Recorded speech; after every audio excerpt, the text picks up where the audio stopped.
আসসালামু আলাইকুম। আবারও হাজির হলাম আপনাদের মাঝে নতুন আরেকটি ভিডিও নিয়ে। আপনারা দেখতে পাচ্ছেন আমাদের সামনে দুটি স্পিকার আছে এবং স্পিকারগুলো হচ্ছে মূলত ইউজ স্পিকার এবং এই স্পিকারগুলো কিন্তু হচ্ছে বেজের স্পিকার। এটি কিন্তু নর্মাল কোনো টুইটার নয়, এটি হলো বেজের স্পিকার। দুইটা স্পিকারই ব্যবহার করা মানে ইউজ স্পিকার এবং এইটি যে পর্দা আছে এবং যেটা যে ফ্রেম সাইজ আছে সব কিছু আমরা দেখবো এবং এর যে ওমস আছে সব কিছু দেখে নিব ইনশাল্লাহ। তো দুটা স্পিকারই আমাদের ব্যবহার করা স্পিকার, দুইটাই সাইজ কিন্তু একই। অলরেডি দেখতে মনে হচ্ছে যে ছোট বড়, কিন্তু আসলে না। আমরা আগে ওমস এবং ওয়াটগুলো দেখে নিই এবং এটির ম্যাগনেটগুলো দেখে নিই। এটা হচ্ছে ছয় ওমস এবং 30 ওয়াট এবং এইটার কতটুকু, এটাও কিন্তু ম্যাগনেট ওটার কাছাকাছি, কিন্তু এটা সমান নয়, একটু ছোট। কিন্তু এইটার ওমস হচ্ছে আমরা দেখতে পাচ্ছি 8 ওমস 30 ওয়াট, কিন্তু ওটা কিন্তু 6 ওয়াট, 6 ওমস এবং এটা হলো 8 ওমস। ওইটার তুলনায় কিন্তু এটা ম্যাগনেট ছোট, কিন্তু এটার ওমস বেশি। তো যাই হোক, এগুলো হলো এইটা হলো যে সাইডে দেখছেন বেজের জন্য যে পেপারটা ব্যবহার করেছে এটা রিং পেপার এবং সাইডে এক্সট্রা কোনো ফ্রেম রাখা হয়নি। আর এই স্পিকারটি কিন্তু রাখা হয়েছে, এক্সট্রা ফ্রেম আছে।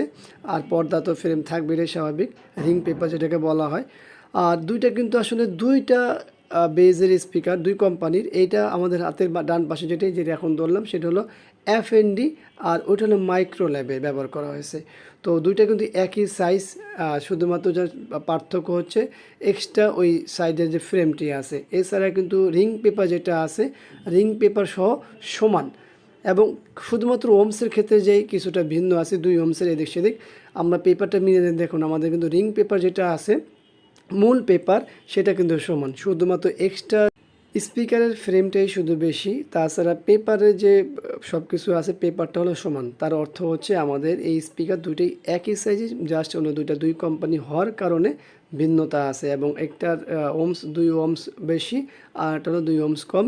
কিন্তু যেটা কম সেটা ম্যাগনেটটা বড় এবং যেটা ছোট বেশি ওমস সেটার ম্যাগনেটটা ছোট। তো যাই হোক, দুই কোম্পানির এবং এটা কিন্তু ওই যে ব্যবহার করা। আমরা যে ভিতরে পর্দাগুলো দেখতেছি, পর্দাগুলো কিছুটা মনে হয় যেন কেমন যেন ফুলে ফুলে গেছে, কিন্তু আসলে বিষয়টা এরকম নয়। কারণ নিচের দিক দিয়ে পেপার যদি টেম্পার নষ্ট হয়ে গেছে তাহলে আমার উপরের দিকে পেপার নষ্ট হতো, কিন্তু উপরের দিকে কিন্তু নাই। আর এইটার কিন্তু আবার ওই জিনিসটা নেই এইটার ক্ষেত্রে, কিন্তু এইটার আবার উপরের দিকে যে পেপারটা ব্যবহার করা হয়েছে সেটা কিন্তু ওটার মতো না। এটাতে একটা প্লাস্টিক ভাব আছে আর ওটার মধ্যে একটা কাপড়ের ভাব আছে। তো সব কিছু মিলিয়ে আসলে এটার পার্থক্য বেশ কিছু আছে। তো যাই হোক, মূল কথা হলো এইটা যে এক এক কোম্পানি এক একভাবে তৈরি করে, একটার জায়গায় আরেকটা ব্যবহার করা যায় না। যেমনি F&D স্পিকারটি কখনই মাইক্রোল্যাবে লাগানো যাবে না, এর অনেক কারণ বললাম আমরা। এবং মাইক্রোল্যাব স্পিকারটিও আবার আমরা F&D স্পিকারে ব্যবহার করতে পারবো না, এরও কারণ আপনারা সকলে এই ভিডিও যদি দেখেছেন।